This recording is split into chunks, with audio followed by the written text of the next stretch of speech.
Tau gak kenapa gaji perawat di Indonesia itu amat sangat mengenaskan banget? Dokter-dokternya itu lebih atentif. Hati-hati ngomongin, nanti kita diserang dokter. Oh iya.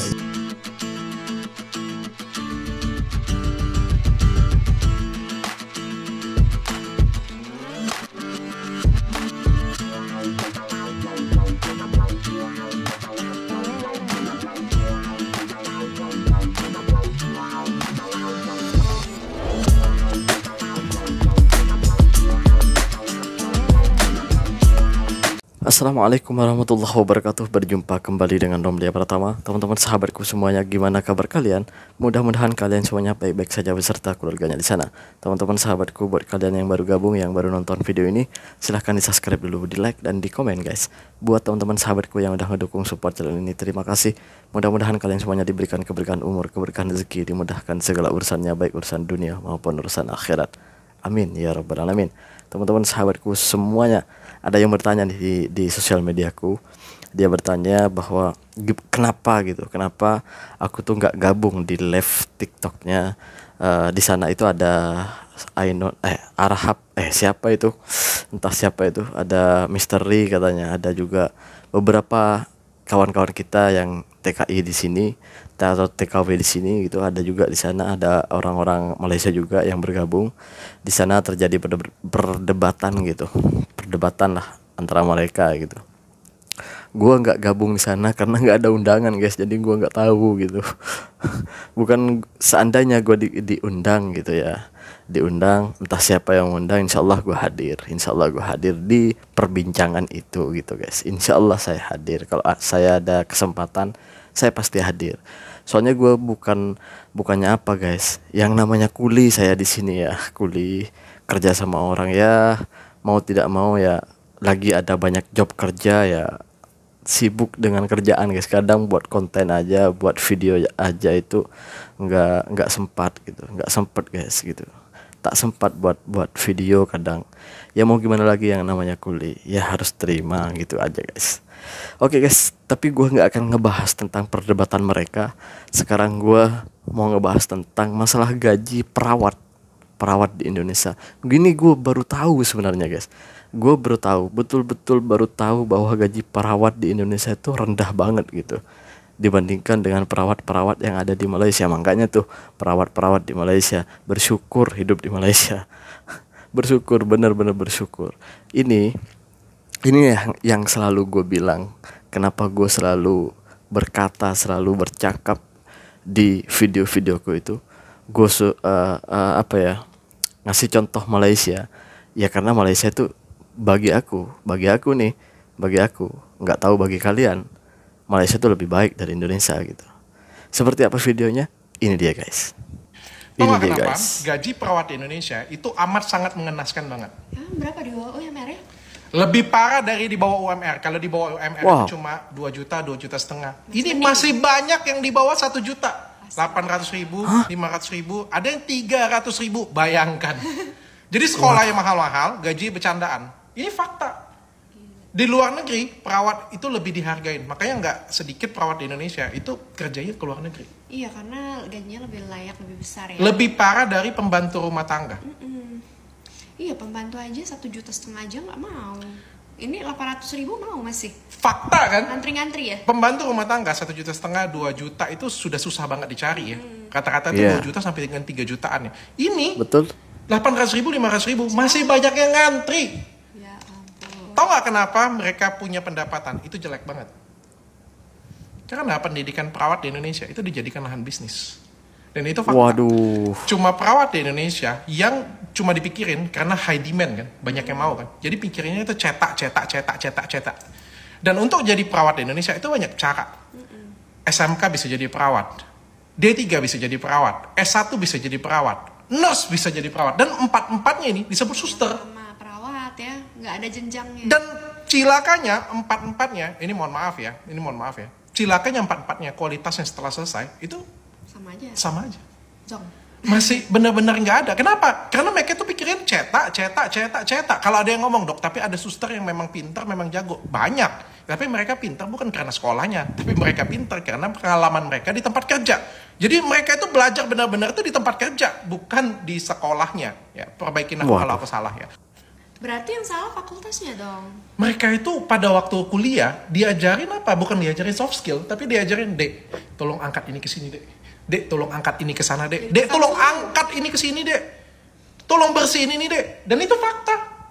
Itu fakta banget. Ya. Sehingga selesainya ya sama aja. Dan kita sebagai pengusaha, kalau ada yang lamar kerja, ada SMK, ada D3, ada S1, ada nurse ya. Nurse ini mungkin lebih baik lah ya. Kita pasti mikir, kita mau ambil yang terbaik. Semua pengusaha pasti mikirnya mengambil yang terbaik dengan gaji serendah-rendahnya. Pasti kita ngambil yang ini dong. Tapi dengan gaji yang terendah.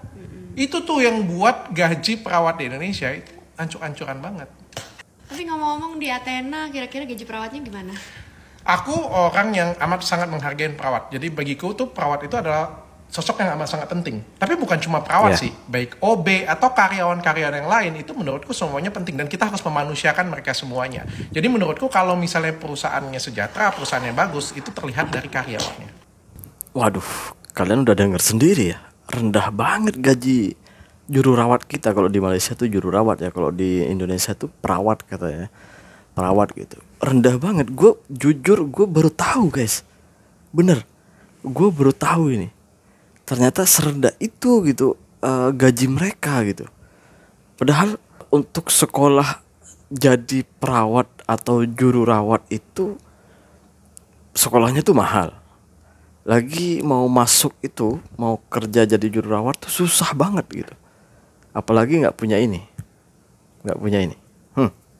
Jangan harap deh jadi juru rawat. Kalau nggak punya ini, ya setidaknya harus punya ordal, kata Pak Anies itu. Orang dalam guys. Ya seperti itulah. Memang fakta itu semuanya. Gue gini guys. Gue nggak tahu di sekolah juru rawat itu ya. Gue hanya bisa mendengar. Ini yang berbicara ini adalah seorang dokter yang terkenal di Indonesia. Ini dokter loh. Ingat ya, ini dokter yang ngomong. Jadi bukan orang sembarangan di Indonesia. Ini udah terkenal banget, Dokter Richard namanya. Terkenal di Indonesia ini. Waduh, ya kalau segitu ya. Ya tapi mau gimana lagi? Orang-orang di Indonesia tuh kenapa rebutan? Kenapa kalau rebutan itu kalau bahasa Malaysianya ya? Kenapa banyak orang yang mau jadi juru rawat? Kenapa banyak yang beratur lah gitu, banyak yang antri lah gitu ya, banyak yang mau jadi juru rawat? Karena di Indonesia itu guys, walaupun gaji kecil, tapi mereka ini memang nggak ada kerjaan lain gitu. Jadi kerjaan di sana itu terbatas guys, terbatas. Jadi walaupun gaji kecil, kenapa masih banyak banyak guru, banyak orang menjadi pengen jadi guru? Ya karena nggak ada kerjaan lain. Walaupun gaji guru murah gitu, rendah gitu. Kenapa banyak mau jadi juru rawat? Walaupun kerjaannya berat tapi gajinya murah gitu. Kenapa mau gitu? Ya karena nggak ada pilihan. Mungkin itu yang mereka mampu untuk buat kerja, ya mau tidak mau ya harus dikerjakan kerjaan seperti itu. Itulah kenapa di Indonesia tuh banyak juru rawat yang perempuan. Banyak jadi cikgu itu, kalau guru honorer itu banyak perempuan. Ya karena mereka pikir untuk bantu suami lah setidaknya gitu kan. Untuk bantu suami lah gitu setidaknya. Kalau laki-laki yang punya gaji seperti itu ya kalian bisa pikir sendiri lah. Kan gitu. Pemasukan dengan pengeluaran gak akan seimbang, apalagi punya anak. Kan gitu guys. Logikanya gitulah gitu. Udahlah juru rawatnya murah, di sana tuh obatnya mahal lagi. Iya. Kalau dibandingkan dengan kita beli obat, ini bukan kata aku ya. Ya aku juga pernah merasakan beli obat di sini karena istriku pernah melahirkan di sini. Jadi aku tahu lah gimana pengobatan di sini. Terus facility di sini saya banyak tahu lah gitu. Setidaknya saya banyak tahu lah gitu.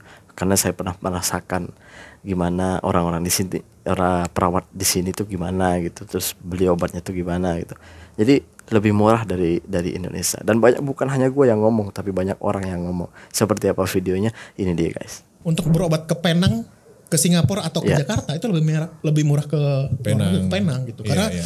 pertama lebih dekat gitu. Iya. Dan Oke. gue sih ngerasain dokter-dokternya itu lebih atentif. Hati-hati ngomongin, nanti Wow. kita diserang dokter. Oh iya. Gua ini pengalaman Lu gua. nggak pribadi. Pribadi nggak, gue kan nggak mengeneralisir gitu. Jadi lebih atentif Oke. terus.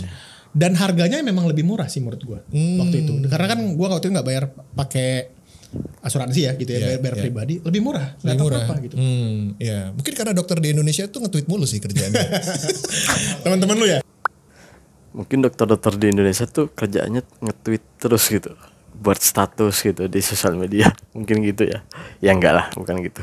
Ya memang banyak orang yang mengatakan bahwa bahkan ada beberapa dokter yang itu berobat ke Malaysia gitu. Dan mereka itu berkongsi di sosial medianya, berbicara di sosial medianya, itu memang mengakui bahwa kita harus mencontoh katanya. Gue pernah menukil dari pembicaraan mereka itu, katanya kita harus mencontoh Malaysia sebenarnya. Di Malaysia itu cara kerjanya itu beda banget dengan Indonesia, dia bilang gitu. Dokter itu yang bilang ya, dokter yang berobat ke Penang itu pada waktu itu. Di sana itu di Penang itu selain orang-orangnya itu welcome terus ramah, tapi juga facility yang ada itu memang betul-betul sudah modern banget, sudah maju banget gitu dibandingkan dengan rumah sakit yang ada di Indonesia gitu. Jadi itu dokter yang ngomong, dokter aja bisa bilang gitu, apalagi seperti kita ya. Itu dokter itu dia berdomisili di Jakarta, artinya sudah dekat dong dengan rumah sakit terbesar di Indonesia. Seperti kita yang di ujung timur Pulau Jawa, jauh dari rumah sakit yang paling canggih di Indonesia katanya, ya lebih parah dong rasanya gimana merasakan rumah sakit di sana, di tempat kita gitu. Apalagi dibandingkan dengan Malaysia, ya jauh banget. Itu orang Jakarta aja yang datang ke Penang ini bukan ke Kuala Lumpur, ke Penang aja, itu merasakan yang melihat bahwa hospital atau rumah sakit di Malaysia ini jauh lebih modern daripada di Jakarta gitu. Itu orang Jakarta loh yang datang sini. Apalagi kita yang di ujung timurnya Pulau Jawa gitu, yang jauh dari fasiliti modern itu. Ya pasti wow lah gitu. Oke guys, terima kasih buat semuanya. Jadi seperti itulah, mudah-mudahan Indonesia bisa mencontoh Malaysia untuk menjadi lebih baik, baik itu dari segi pendidikan maupun dari segi kesehatan, hospital utamanya. Terima kasih buat semuanya. Assalamualaikum warahmatullahi wabarakatuh. Jangan lupa sholawat guys.